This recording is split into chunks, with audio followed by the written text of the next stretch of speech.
대선 전 마지막 주말을 맞아 각 당 후보들은 전국을 돌며 지지층 확보에 총력을 다하는 모습입니다. 네, 이제 대선까지 이틀 남았습니다. 유권자의 마음을 가장 많이 사로잡는 후보자는 누가 될지 이 시각 두 분의 전문가 모시고 짚어보겠습니다. 김만흠 한국정치아카데미 원장, 김광덕 전 한국일보 정치부장 나와 계십니다. 안녕하세요. 어서 오십시오. 안녕하세요. 예. 자, 먼저 후보별 동선부터 살펴보죠. 서울과 수도권 집중 유세에 나섰던 문재인 후보가 오늘 광주를 찾을 예정인데요. 역시 전통적인 야당의 텃밭인 호남에서 문재인 대세론을 굳히려는 의도로 봐야겠죠? 네, 잘 설명해 주셨는데요.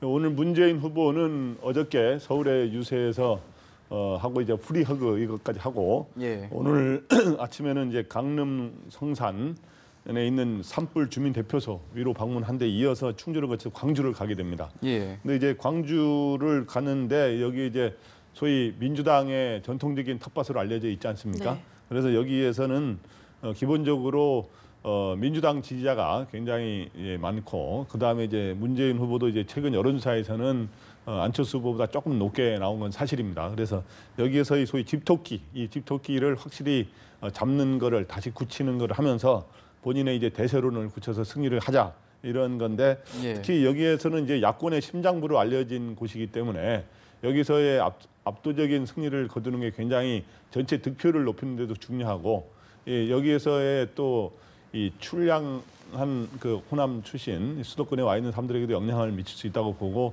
여기에서의 압승을 거두는 게 굉장히 중요하다 이렇게 보는데 특히 최근에 안철수 후보가 뚜벅이 유세로 인해서 또 어저께 아마 광주를 방문하지 않았습니까? 네. 그래서 예. 굉장히 안철수 후보도 또 반응이 좋다 그래요. 또 이제 그렇기 때문에 안철수 후보와의 경쟁에서 확실하게 차이를 좀 벌리면서 승리를 하자라고 예. 하는 그런 거를 의식한 거로 보입니다. 예. 김 원장님은 어떻게 보십니까? 그런 같은 방향이죠. 특히 문재인 후보의 경우에 여러 측면에서 같이 접점이 형성돼 있습니다.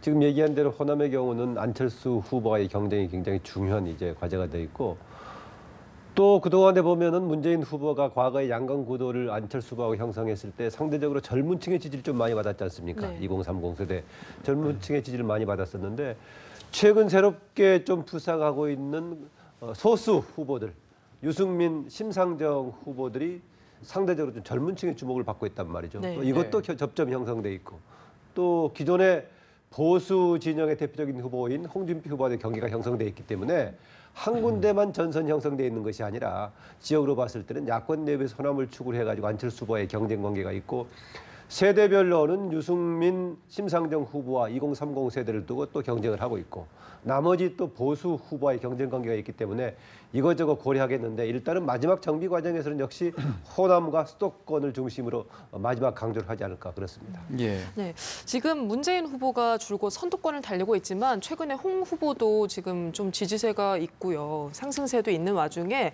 우상호 원내대표가 이런 말을 했습니다. 과반 득표 가능성이 점점 낮아진 것 같다 이렇게 말했는데 네. 이 부분 어떻게 보십니까? 네, 문재인 후보가 불과 며칠 전에 보면은 과반 득표 목표를 많이 제시했었는데 네. 지금 현실적으로 여러 가지 지금 깜깜이 선거 기간에서 여론조사를 공개할 수 없습니다만은 현재 지지율이 뭐 더 추가로 크게 상승하는 그런 모습은 보여주고 있지 못한 것 같아요. 그래서 과반 득표는 어려울 것 같다라고 스스로 지금 이야기하고 있는 상황인데 네. 왜냐하면 또 과반 득표를 굉장히 이야기했다가 그보다 너무 적게 나오게 되면 또 상당히 국정 운영에 부담이 작용할 수 있거든요. 그래서 이제 원래 과반 득표를 가까이 하려는 이유는 뭐냐 하면 지금 현재 여러 가지로 경제 위기 안보 상황에서 또 승리한다 그래서 모두가 또 야권이 협력해 주는 건 아니지 않습니까? 승리한다고 그렇죠. 하더라도 네.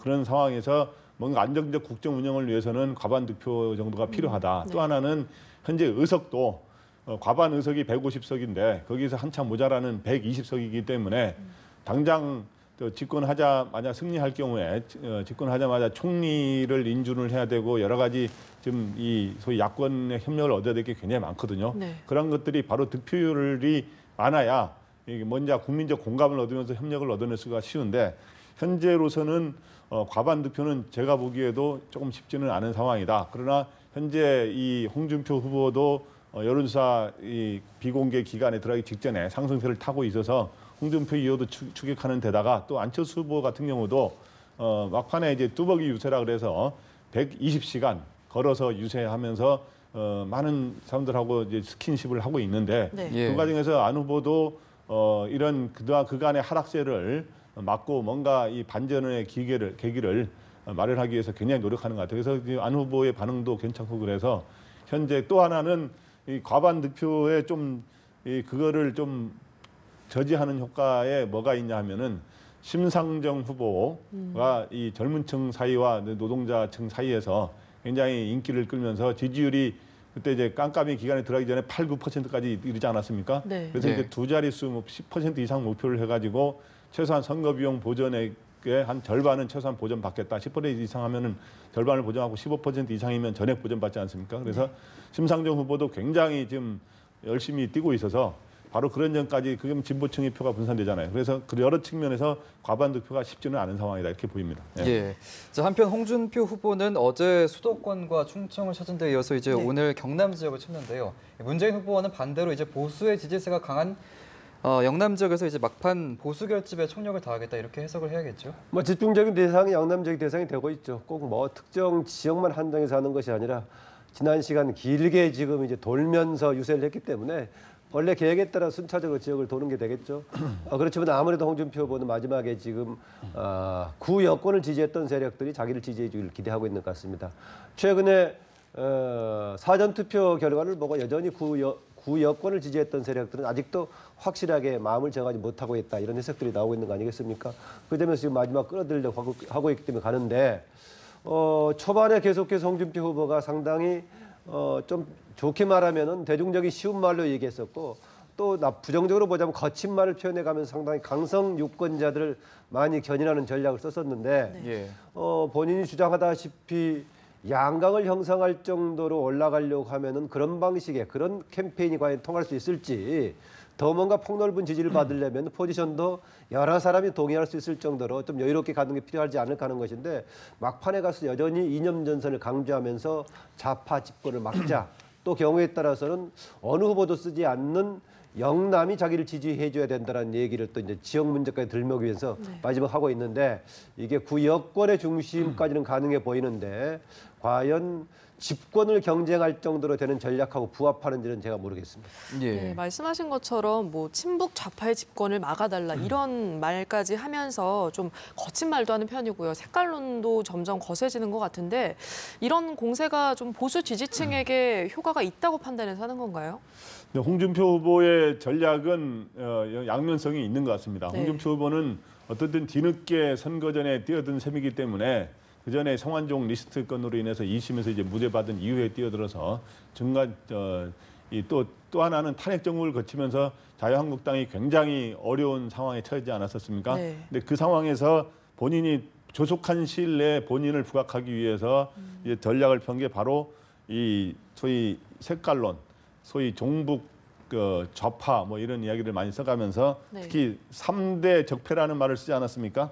강성 귀족 노조, 그다음 전교조, 그다음에 이제 종북 세력 이런데 이런 표현은 다른 정치인들 같은 보수 정치인들도 이런 표현을 잘못 썼다고 굉장히 공격을 받기 때문에 잘 안 쓰는 표현인데 네. 요거를 집중적으로 부각을 하고 또 하나는 어떤 때 보면은 좀 막말 같은 이야기들도 많이 하면서 이런 거로 인해서 소위 홍 트럼프 전략이라 그러죠. 이제 그러면서 굉장히 강한 색깔을 드러내면서 이제 자기 지지층 보수의 본류 전통적 보수층과 강성 보수들의 결집하는 데는 굉장히 효과를 거둔 것 같습니다. 그래서 지지율을 계속 최근에 10% 이하였다가 20% 정도 수준까지 깜깜이 기간 들어가기 전까지 끌어올렸는데 네. 그 이후에도 이제 지금은 이제 공개할 수는 없습니다만은 어느 정도 지지율 상승세를 탔기 때문에 계속 하는 건 있는데 제가 보기에 바로 한계가 뭐냐 하면 바로 이러한 지나친 소위 색깔론이라든가 예. 소위 막말 이런 것들은 외연을 이제 결국 승리를 하려면 외연을 확장해야 되는데 중도로에서도 외연을 확장해서 많은 표를 얻어야 되거든요. 네. 이게 이러한 전략은 중도 외연 확장을 굉장히 어렵게 하고 그 다음에 소위 합리적 보수층의 이 확장성도 좀 어렵게 함으로 인해서 양강구도 형성까지의 지지율을 끌어올리는 데는 여러 한계로 작용하는 거 아닌가. 예. 본래 계획은 동남풍, 영남에서의 동남풍을 충청을 거쳐서 수도권을 끌어올리는 전략인데 그거에 약간의 차질이 빚어질 수도 있는 거 아닌가 이런 생각이 듭니다. 네, 그렇군요. 자, 안철수 후보 얘기도 좀 해보겠습니다. 오늘도 뚜벅이 유세를 이어가는데요. 이제 선거 막바지에 국민들과 직접적인 접촉을 해서 유세를 하겠다 이런 전략으로 보이는데 본 선거 얼마 남겨두지 않고 효과가 좀 있을까요? 그런 점이 지적이 되고 있는데 결과적으로 효과 있는 지금 행보를 하고 있다고 봅니다. 네. 되게 초반에 나왔을 때 당 내부에서도 그런 전략을 택하는 게 과연 바람직할까 논란이 있었다고 합니다. 과거로 보자면 마지막 대회 유세에는 뭔가 세를 과시하는 그런 전략을 썼었는데 이렇게 뚜벅이 즉 걸어가면서 직접적으로 유권자를 만나는 방식이 진심을 전달하는 데는 효과적이지만은 시간도 얼마 없는 상황에서 많은 사람들을 한꺼번에 만나는데 장애가 되지 않느냐 비판적인 지적도 있었는데요. 우리 현장을 가면서 상당히 안철수 후보가 지금 처해 있는 절박한 상황을 전달하는 데 아주 효과적인 방법이라고 얘기하고 있고요. 지금은 과거하고 다르게 직접적으로 유권자들을 만나는 것뿐만이 아니라 인터넷, SNS를 통해 직접 중계를 하는 것이기 때문에 실질적으로는 양적으로 훨씬 더 많은 사람들에게 전달이 되고 있다 이런 평가가 나오고 있는 것 같습니다. 영남권을 거쳐서 어제 광주에 갔던 행사에서 예. 물론 대개 자의적으로 아전 인수로 되게 해석하긴 합니다만은 바닥의 민심을 아주 강하게 확인할 수 있었다라고 얘기하고 있고 예. 근래에 사전 투표에서도 가장 높게 나왔던 적이 호남권 아니었습니까? 되게 공통적인 해석이 적어도 문재인, 안철수, 문재인이 그 지역에서는 치열하게 경쟁하고 있다는 것을 반영해 준 것이다. 이런 걸 얘기하고 있는데 그쪽 내부에서 자당 중심 해석해서는 치열한 경쟁을 넘어서 안철수 후보가 압도하고 있는 분위기를 반영했다 할 정도로 어쨌든 간에 그 뚜벅이 유세 자체는 상당히 긍정적으로 평가를 받고 있는 것 같습니다. 네, 안철수 후보 입장에서는 이제 문재인 후보뿐만 아니라 홍준표 후보도 좀 견제를 해야 되는 상황이잖아요. 네. 이제 선거가 종반으로 치달으면서 어째 보수, 진보 이 양강 대결로 펼쳐지고 있는데 이 뚜벅이 유세 안 후보가 하고 있는 뚜벅이 유세가 중도 보수 지지층 잡기 아니겠습니까? 네, 이게 예. 승산 있을 걸로 보이십니까? 네, 안 후보로서는 굉장히 이 종반전에 굉장히 적절한 전략을 세운 것 같습니다. 네. 뚜벅이 유세. 그래서 왜냐하면 현재 깜깜이 여론조사 깜깜이 기간 들어가기 전에 보면은 한때는 선거운동 초반에는 본인이 양강 구도를 형성했는데 예. 그 후에 지지율이 좀 하락세를 겪으면서 뭔가 반등의 모멘텀을 마련해야 되는데 그거의 한 계기가 바로 이런 120시간 걸어서 유세. 그래서 지금 어저께도 보니까 하루에 지금 한 도시와 도시를 이동할 때는 당연히 버스나 다른 교통수단을 승용차를 이용합니다만은 네. 그 도시 내에서는 주로 걸어서 이동한다는 거예요. 그래서 거의 10km 가까이 걷는 이런 걸 하는데 그 과정에서 뭐 사람들이 와가지고 가까이 악수도 하고 사인도 해달라고 그러고 하면서 굉장히 반응이 좋은 모양이에요. 그래서 지지율 하락세를 막는 데는 굉장히 역할을 할 수 있다고 이렇게 보는데 처음에는 양강구도를 형성했던 문재인 후보와 각을 세웠는데 네. 최근에 이제 홍준표 후보와 이의 다툼을 해야 되는 그런 상황이어서 지금은 소위 양쪽하고 싸워야 되는 어찌 보면 좋게 말하면 이런 위치는 굉장히 이제 중도인데 한국 정치에서 중도가 참 쉽지 않은 건데 양측면이 있는 하나는 장점이라고 한다면은 뭔가 이 양극단의 정치력하고 달리 통합의 정치를 할 수 있다는 메시지를 펼 수 있다는 이런 장점이 있는 반면에 예. 양쪽으로부터 협공을 받으면서 굉장히 그 자칫 샌드위치 신세가 될 수도 있는 이런 상황인데 중간에 바로 TV 토론 과정에서 좀 그런 어려움을 겪었죠. 그래서 이제 지금은 오히려 막판에 바로 이제 개혁 공동정까지 내세우면서 진짜 양극단 중에 누가 잡으면 이 나라가 상당히 대결의 정치가 되지만 본인이 잡으면 통합의 정치를 할 수 있다. 이런 메시지를 던지면서 나름대로 뚜벅이 유세와 함께 적절한 대책을 세우고 있다고 생각합니다. 안철수 후보가 홍준표 후보에 대한 이제 공격이 이른바 이중구도를 형성하는 상대적인 경쟁 관계이기 때문에 공격하는 측면도 있을 수 있겠지만 기본적으로 문재인, 홍준표 두 후보를 구정치를 대변하는 적대적인 공생관계에 있는 세력이다.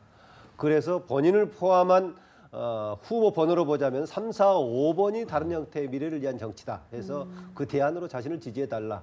정 자신을 지지할 수 없다면 그나마 4번, 5번을 선택하든지 하실 수 있겠지만은 적어도 적대적인 공생관계에 있는 패권과 적폐의 중심에 서 있는 두 세력을 지지해서는 안 된다라면서 예. 두 세력을 공존 관계로 지적하면서 공통으로 공격을 하고 있습니다. 그렇군요. 자, 유승민 후보는 오늘 대구를 찾는데요. 이 대구가 유승민 후보의 고향이 동시에 또 배신의 정치 프레임 때문에 또 반감도 또 적지 않은 곳인데 네. 끝까지 소신을 펼치고 있는 이 후보에 대해서 대구 민심 어떻게 반응할까요?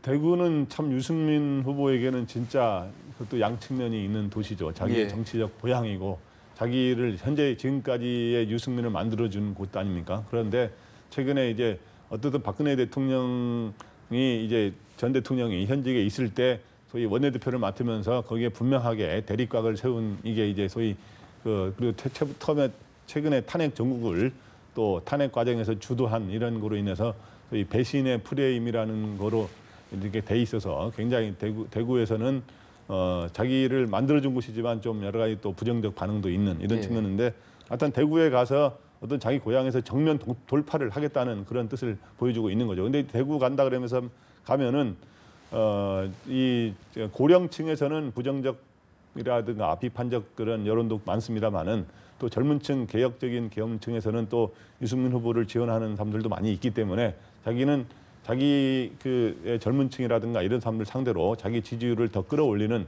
이러한 거를 이제 하고 싶은 거죠. 예. 네. 유승민 후보가 초기에는 오히려 본인이 대구이란 본인의 지역 기반을 염두에 두고 있다 보니까 상당히 그 본인이 행보에 제약이 있었는데요. 네. 최근에는 유승민 후보에 대한 새로운 지지들이 꼭 대구에만 한정되지 않고 있는 것 같습니다. 물론 얼마나 많은 비중을 차지하는 이것은 별개의 문제인데 소수의 지지라고 하더라도 지금 지역을 넘어서서 새롭게 뭔가 유승민 후보, 유승민이란 정치인에 주목하는 젊은 세대 등이 있어가지고요. 네. 유승민 후보는 최근에 와서 뭐 새롭게 그런 세대 차원에서의 젊은 세대한테 새롭게 주목을 받는 후보 중에 한 사람으로 등장하고 있는 것 같습니다. 예. 네, 그렇습니다. 그런가 하면 심상정 후보는 오늘 충청하고 부산을 찾거든요. 네. 계속해서 상승세가 이어지고 있는데 이번 대선에서 그 상승세가 어디까지 유지됐는지 이것도 관전 포인트가 될 것 같아요. 그렇습니다. 그냥 여론 지지도 조사에서는 두 자릿수도 가끔 나오기도 했었는데 네. 과연 실제 투표에서 그럴까라는 것인데 예전에 우리가 진보 정당들에 대한 이미지하고는 상당히 이번에 다르게 형성된 것이 분명해 보입니다. 네.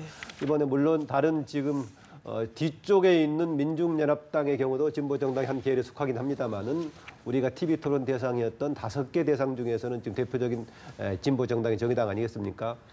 과거의 진보 정당 하면은 일반 국민들 다수한테는 뭔가 운동권 출신 또는 좀 비현실적인 이상적인 주장 이런 쪽에 주목을 한 경향이 있었는데요. 예. 이번에 TV 토론 과정을 거치면서는 상대적으로 좀 컨텐츠가 있는 세력 아니냐, 또 국민들에게 시원하게 답을 해주는 세력 아니냐 이런 이미지를 갖게 되면서 젊은 층한테 상당히 매력을 보이는 그런 쪽이에요. 그러다 보니까 심상정 후보도 유세 행보도 거기에 맞춰서 계속 얘기를 하고 있고 젊은 층에 다가가는 쪽을 얘기하고 있습니다. 문제는 과연 얼마나 현재 인기를 투표 단계까지 같이 이어갈 수 있을까 이게 과제 아니겠습니까? 예. 상대적으로 지금 이제 경쟁 관계에 있어서 조금 염려를 하고 있는 쪽이 같은 지지군으로 분류했던 문재인 후보 쪽이 그런 좀 경향이 있는 것 같은데요. 제가 봤을 때는 심상정 후보를 지지하는 쪽이 단지 기존의 야권만을 지지했던 세력에서만 가지 않는 것 같다. 그런 점에서 여러 세력이 가고 있는데 과연 구체적으로 투표장에서 그대로 이어질지 이것은 좀 별개의 과제 같은데요. 방금 지적했던 유승민 후보라든가 심상정 후보 우리가 지금 보는 그런 어느 쪽에서 왔을까 도식적인 관점을 떠나서 선거가 끝났을 때 어떤 사람들이 어떤 유권자들이 이 두 후보를 지지했을까 분석해보면 굉장히 재밌는 결과도 나올 수 있을 것 같습니다. 예, 알겠습니다. 자, 오늘 이 시간 대선 전국과 관련된 얘기 나눠봤는데요. 오늘 두 분 말씀 여기까지 듣겠습니다. 고맙습니다.